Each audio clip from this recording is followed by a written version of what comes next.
डोडा में हमारी कोविड की पोजीशन दिन प्रतिदिन स्टेबल होती जा रही है। हमारा पॉजिटिविटी रेट घट गया है। इस समय पिछले अगर हफ्ते के हम आंकड़े लें तो 4.2% हमारा जो पॉजिटिविटी रेट है वो आ गया है। इसके अलावा अगर लास्ट वीक की हम बात करें तो 364 केस हमारे पॉजिटिव आए थे और उसके कंपैरिजन में 429 केस हमारे रिकवर हुए हैं इस दौरान, इस पिछले हफ्ते में। तो ओवरऑल पोजीशन अच्छी है और इम्प्रूवमेंट की तरफ हम बढ़ रहे हैं। वैक्सीनेशन जो हमारे लिए बड़ा इम्पोर्टेंट फोकस रहा है, उसमें मेडिकल डिपार्टमेंट में हमारे एडमिनिस्ट्रेशन ने हर तरह से कोशिश की गई है लोगों में अवेयरनेस की जाए और इनएक्सेसिबल एरियाज़ में, दूर दराज एरियाज़ में टीमें पहुंची जाएं और हमारी पोजीशन काफ़ी इम्प्रूव हुई है। अगर मैं पिछले 1 महीने की बात करूं तो जो पोजीशन 1 महीना पहले थी तो 43-44% वैक्सीनेशन थी 45 के ऊपर, आज वो 70 क्रॉस कर गई है, 70%। और ये कुछ 26% जो हमारा इंक्रीज़ हुआ है पिछले 1 महीने में, ये पूरी यूटी में सभी डिस्ट्रिक्ट में सबसे हाईएस्ट परसेंटेज गेन हुई है। हमारी कोशिश है, डिफ़िकल्ट एरिया है, हिली एरिया है, तो हमारी कोशिश है जितनी जल्दी हो सके हम इसको वैक्सीनेशन का पूरी सैचुरेशन लेवल तक ले आए। ऑक्सीजन जनरेशन प्लांट हमारा पूरी कोशिश की जा रही है कि हमारे एरिया में हम सेल्फ सफिशेंट हो जाएं, फुल कैपेसिटी में हमारा जीएमसी ऑक्सीजन पे निर्भर हो जाए।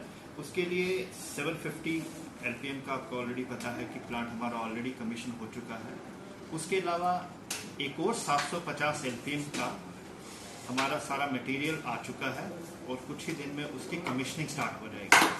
तो कुछ ही देर में हमारे पास 750 के 2 ऑक्सीजन जनरेशन प्लांट हमारे पास कमीशन हो जाएंगे। इसके अलावा 2 और ऑक्सीजन जनरेशन प्लांट 1000 एलपीएम के, उनका मटेरियल आना शुरू हो गया हमारे पास।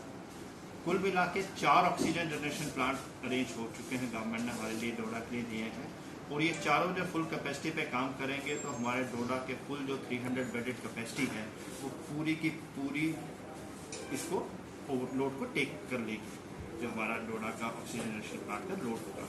तो ये एक मेजर डेवलपमेंट हुई है पिछले दिनों में, तो उसको फॉलो किया जा रहा है और उसको वार फुटिंग पे काम उस पर हो रहा है। इसके अलावा कोविड केयर सेंटर्स हमारे इस्टेब्लिश हो चुके हैं, उनको स्ट्रेंथन किया जा रहा है। अब वहाँ पे रैपिड एंटीजन टेस्ट, जिसको रैट बोलते हैं, वो भी उन सेंटर्स पे स्टार्ट हो गया है। ट्रेन स्टाफ हो चुका है और आजकल जो फिगर्स आ रही हैं, काफ़ी मात्रा में जो हमारे टेस्ट हैं वो उन पंचायत लेवल सेंटर्स पे हो रहे हैं। टेस्टिंग हमारी काफ़ी इंक्रीज हो चुकी है। जो टेस्टिंग कुछ 1 महीना पहले 300-400 के करीब होती थी, आज 3 टाइम्स हो चुकी है। इस समय एवरेज 1200 से 1300 के करीब टेस्टिंग होती है। एंट्री पॉइंट पे टेस्टिंग हो रही है और डिफरेंट कैंप्स लग रहे हैं, वहाँ पे टेस्टिंग हो रही है। टेस्टिंग इंक्रीज होने की वजह से ये है कि हमें ट्रैकिंग हो रही है कि केसेस कौन सा पॉजिटिविटी की तरफ बढ़ रहा है, हम उसी को टैकल कर रहे हैं। इसके अलावा जो जिन केसेस में ज़्यादा हमारे पास केसेस आए हैं, हमारे वो माइक्रो कंटेनमेंट जोन बनाए जाते हैं और अब ऐसी पोजीशन में हम आ गए हैं कि कई माइक्रो कंटेनमेंट जोन्स को हम डी नोटिफाई करने जा रहे हैं, क्योंकि उनमें ऐसी पोजीशन अब आ गई है कि कहीं फर्दर ट्रांसमिशन नहीं है और जो हमारी टेस्टिंग है वो भी उस लेवल पे पहुंच चुकी है जिस लेवल की रिक्वायरमेंट। ओवरऑल पोजीशन ठीक है। हिदायत दी गई है इन्फोर्सिंग एजेंसीज को, क्योंकि लॉकडाउन रिस्ट्रिक्शंस ईज हो गई हैं, तो वो इन्फोर्स अच्छी तरीके से करें। फाइन्स की पोजीशन इम्प्रूव हुई है हमारी, कुछ एफआईआर्स भी लगी हैं, लेकिन और उनको कहा गया है कि सख्ती से आप इसको करें, क्योंकि सारी चीज़ें इकट्ठी होके ही काम हो पाएगा। लोग अवेयर हों, लोग खुद से अपनी रिस्पॉन्सिबिलिटी समझें। जो खुद से रिस्पॉन्सिबिलिटी नहीं समझ रहे हैं उसके लिए एनफोर्समेंट हमें कड़ी करनी पड़ेगी, ताकि हमारी जो पोजीशन सुधर रही है वो उसी रफ्तार से सुधरती जाए और हमारा पूरी तरीके से लोग जो हैं वो नॉर्मल रूटीन में आ जाएं, अपनी इकोनॉमिक एक्टिविटीज़ को शुरू करें और उनको बढ़ाएं, ताकि जो पहले पोजीशन होती थी 2020 से पहले, वो पोजीशन फिर से जल्दी आ जाए। Thank you sir. जेएमसी डोडा में ऐसा क्या हो रहा है कि टीम मीडिया को जो है बैन कर दिया जाता है? कहाँ पे बैन किया है? जेएमसी में अंदर जाना अलाउड नहीं है मीडिया पर्सन को। कहाँ पे जाना अलाउड नहीं है, वो मैं ये क्या वजह है?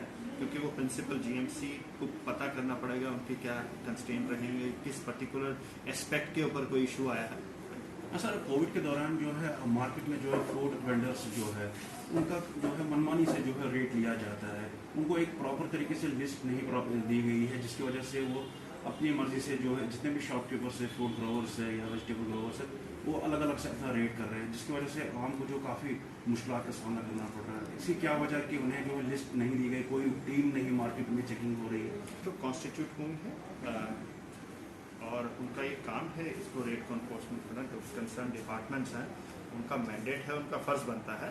मैं इसको रिव्यू कर लूँगा और पता भी कर लूँगा ऐसी शिकायतें कहाँ से आ रही हैं और क्यों आ रही हैं। सर लाइट के आज सुबह से ही बंदवा एरिया में लाइट चली गई है, क्योंकि वहाँ पे जो जनरल लाइन है वो किसी बस की वजह से डैमेज हो गई है, तो सुबह से ही लाइट नहीं है वहाँ पे, तो सफ़र कर रहे हैं लोग। उसके बारे में अभी तक कोई डिपार्टमेंट से भी नहीं गया। हाँ, पावर का इन जनरल का एक रिव्यू लिया गया था, डिटेल रिव्यू। हमारे एरिया में आपकी जो पावर आती है आपको पता है हेड स्टेशन से आ रही है और हमारी जो रिक्वायरमेंट है उस रिक्वायरमेंट से कम आती है, लेकिन फिर भी यहाँ जो शेड्यूल कट्स हैं उसका रोस्टर्स इन्होंने बनाए हैं। कल कुछ मेजर इंस्ट्रक्शंस दी गई हैं इनको बिजली के महकमे को। पहली चीज़ तो ये कहा गया है कि इंफॉर्मेशन डिपार्टमेंट और आपके थ्रू ये जो रोस्टर्स हैं ये ड्यूली पब्लिसाइज हों, ताकि लोगों को एक पता चले कि आपका शेड्यूल जो कट्स हैं वो किस किस टाइम पे किस किस फीडर पे किस किस एरिया में लगेंगे। उसको मैंने इंस्ट्रक्शन दे दिए हैं, उसकी इम्प्लीमेंटेशन होगी ताकि पहली चीज़ लोगों को ये पता चले शेड्यूल कट्स आपका रोस्टर सिस्टम क्या है।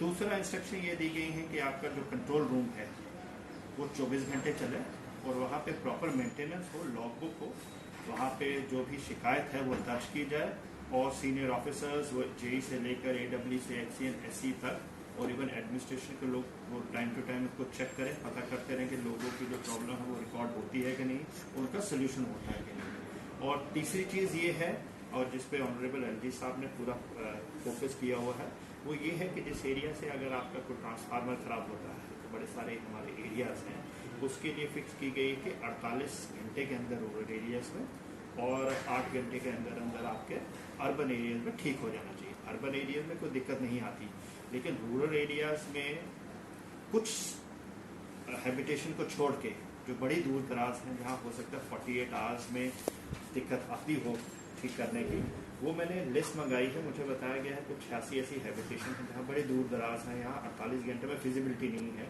लेकिन उसके लिए स्पेसिफिक लिस्ट मंगाई गई है विद रीज़न कि क्या वाकई ही वहाँ पे टाइम लगता है। तो इन चीज़ों को उनसे और डेली रिपोर्ट भी मैं मंगवाने लगा हूँ ताकि ये पता चल रहा है कि किस एरिया में कब ये चीज़ खराब हुई और कब वापस उनको दी गई।